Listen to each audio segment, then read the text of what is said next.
a major rally for wheat and also the reaction about the USDA waste report right here on Connected Farmer, your channel to keep you up to date with the latest trends in agriculture and livestock.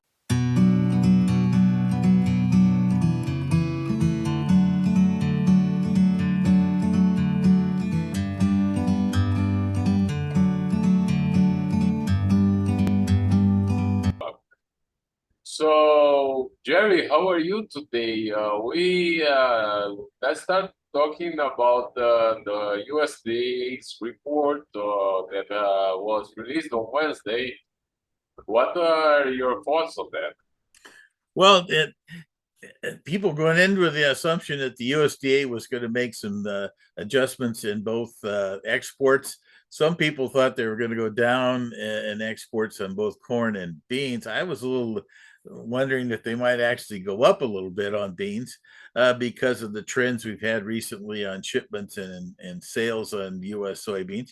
Corn, though, man, we've been way behind, and we're still way behind versus last year.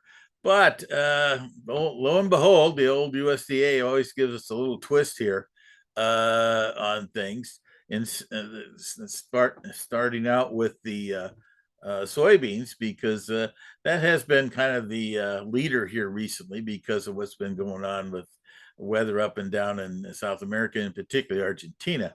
From there, the soybeans, they instead of making any adjustments in the soybeans exports, and it looks like the USDA has decided they want to wait to see what's going to happen in South America, both in Brazil and on Argentina, and that they did make some significant adjustments down in exports. They took the exports in Argentina, by the way, down 4.5 million metric tons. They didn't increase Brazil. Kind of a twist there. The southern areas of Rio Grande have been kind of nicked up here from the dryness. It's actually been in the same kind of latitude there as Argentina. On the north end, up in Mato Grosso, things have had plenty of moisture, and actually in some cases too much moisture to get some of the beans that they have ready to harvest have continued to be kind of delayed in that. So it makes things interesting in that world from the standpoint of you get wet beans, and that they're not a good thing to. It's not an easy thing to dry beans like there is corn. So you have people need to kind of hold back on harvesting if it gets too moist out there. But the final analysis from the USDA is that instead of making adjustments in exports, up or down, they ended up taking 15 million out of the crush. Now, that kind of reflects back to what happened in December here, where we had some very tough weather there right before Christmas, and it prompted a lot of domestic processors, both in corn and in soybeans, to basically pull back on their processing things because when things get too cold in that world, things start to break and all that type of thing. So that's kind of what happened. And so we had that adjustment. Now, maybe if you want to stare at some livestock numbers in the US and some other things along the way, and maybe the fact that our soybean meal prices are not real competitive if you're trying to export them, and that, then maybe that's a case of a 15 million adjustment. But that turned around and did not. So that prompted the carryover stock to go up. And so that kind of kept things in the lackluster attitude here in the beans, despite the fact that we really didn't have a lot of rain this week in South America, and particularly Argentina, and that going into that particular thing. From there, the twist of it is, and I think on the soybean side of things, it made things a little bit disappointing when our export sales came through on Thursday with 16 million.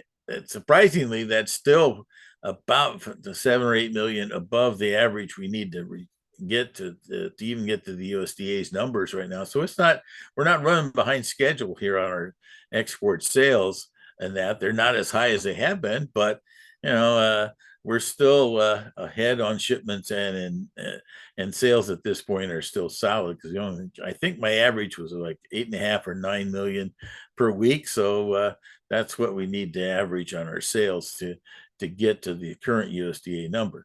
From there, the corn number that came through here on Wednesday was also a little bit of a twist.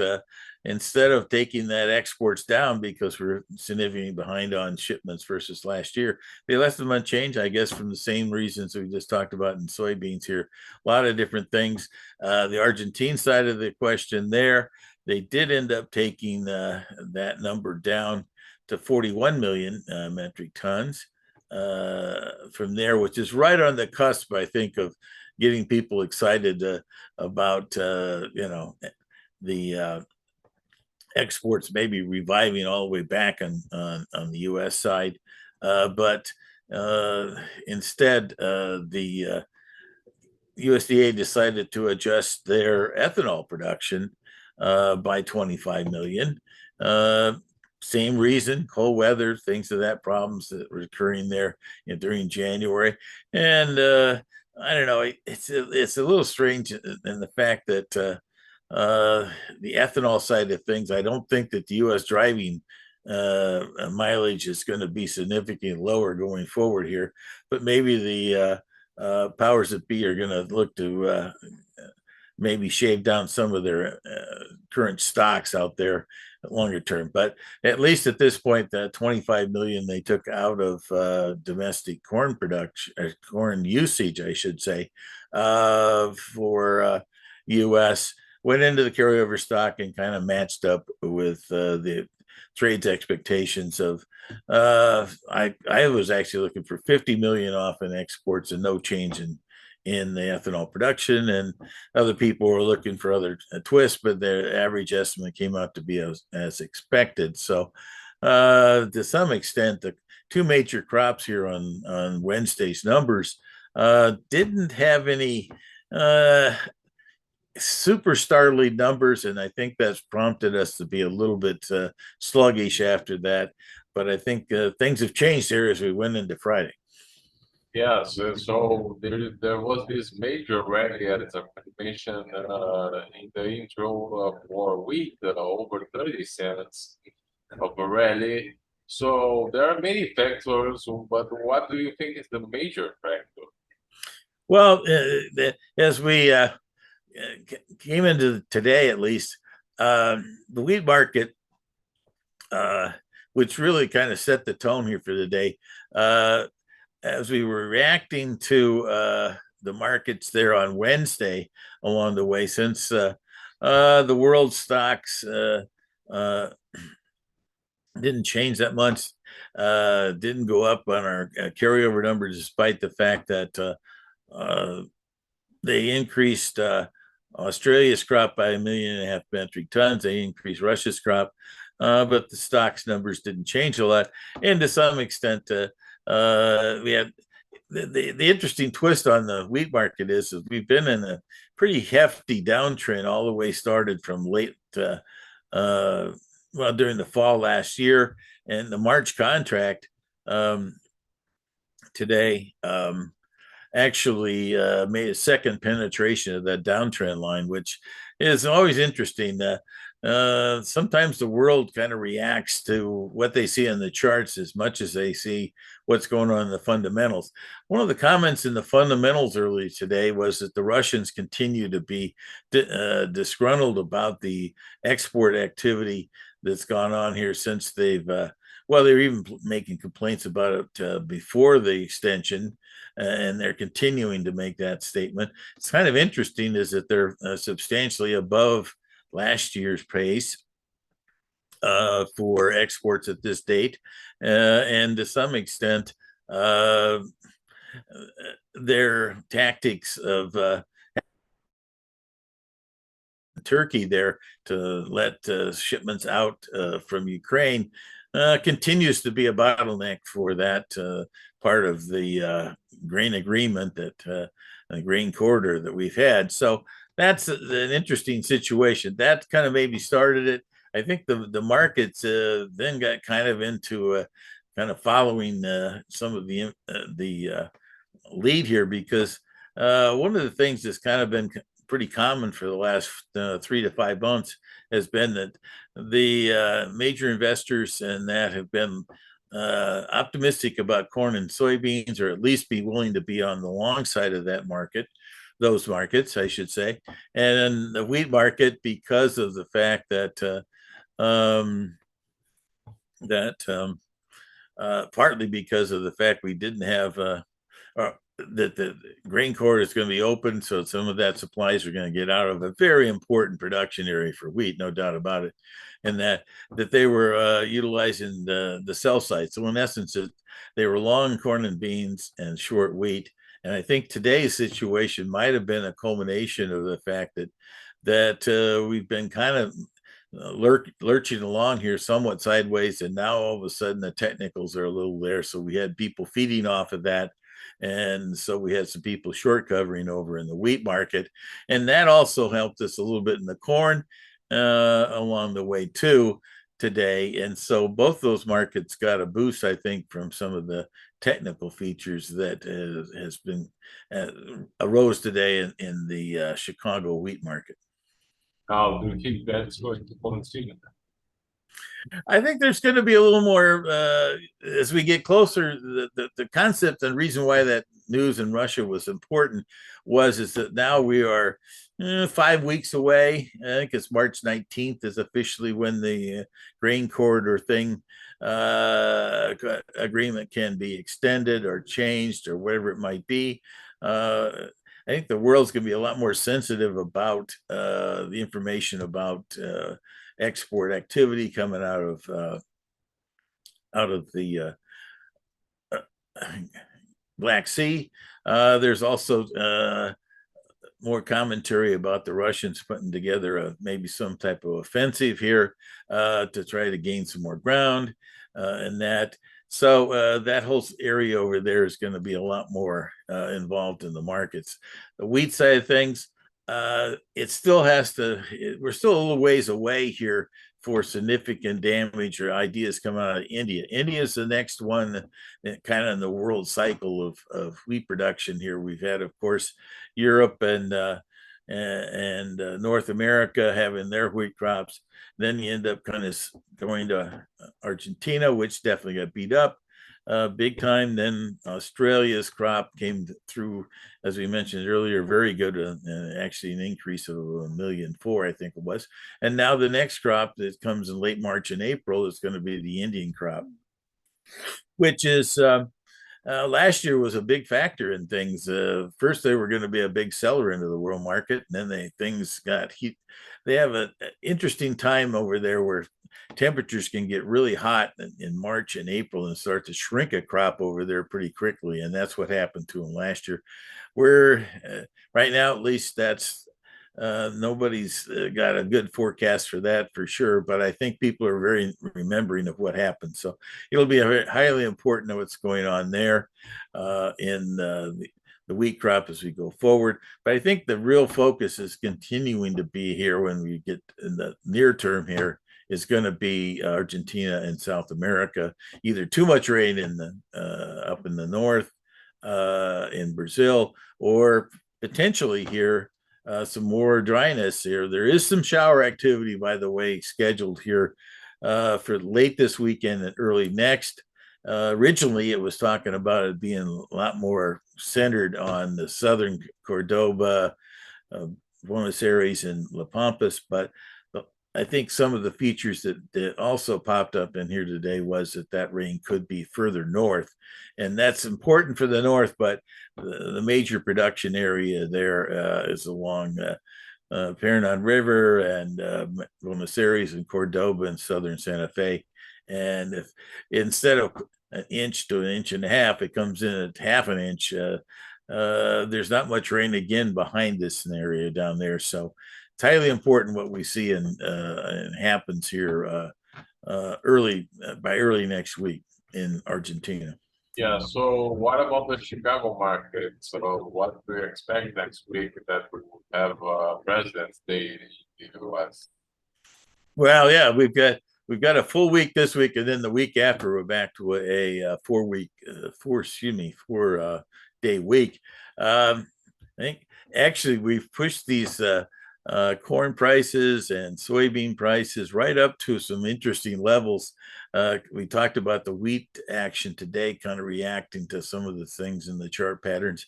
We're really in that same factor again here with the 680 level in spot March corn. I think that particular one, if we get disappointing moisture, that could actually give us a pop up towards that $7 mark, and that, and then what the follow through forecast is there. Right at this point, I'd have to say that the South American weather in both beans and corn is important. On the bean side, uh, we've got a similar situation here with the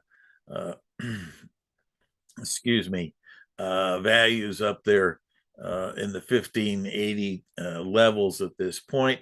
And from, excuse me, from there.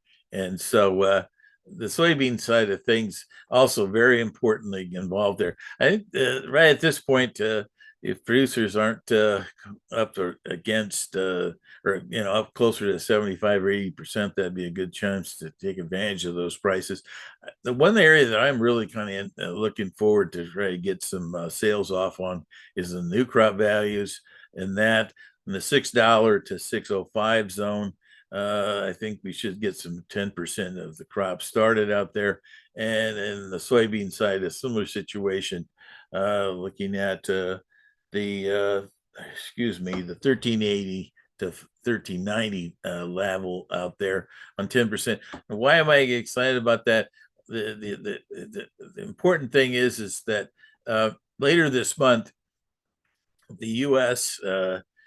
DA is going to have their annual agricultural outlook, and that they're starting to make some of their initial ideas about mostly on trend lines and things like that. It's not a survey of what's going on out there in the producers' world, and that doesn't come until the prospective plannings on March 31st.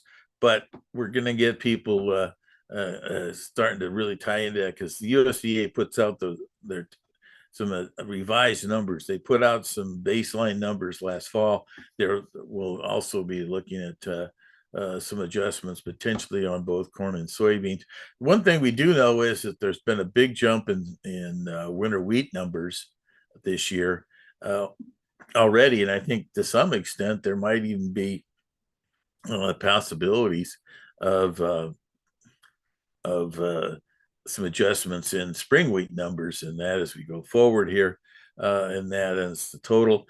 Because the interesting thing about it is that some of the private people have already got total numbers here of corn, wheat, and soybeans here of about nearly 5 million acres increases, and we had a 6 million prevent plantings last year, but traditionally we were somewhere between 1.5 and 2 million acres of prevent plantings because of weather in the spring. And so all of a sudden we seem to have more acres being planted, so that might suggest we might have some double crop beans behind wheat, and lots of different theories going on. So I just feel like it's important that producers out there in the U.S. at least have that, because the one thing too that's been most pointed out is just that Brazil and Argentina, in Argentina's case, it's probably been good, but on the Brazilian side, there's been a modest amount of new crop sales going on out there, so there could be some good pressure from producers out there needing to move things once they get their harvest further along. All right, I'll see you after the Super Bowl champion is on. Yes, yes. Well, I'm cheering for the Kansas City Chiefs, and you guys in the East are for the Eagles. Thank you, sir. Take care. Have a good day.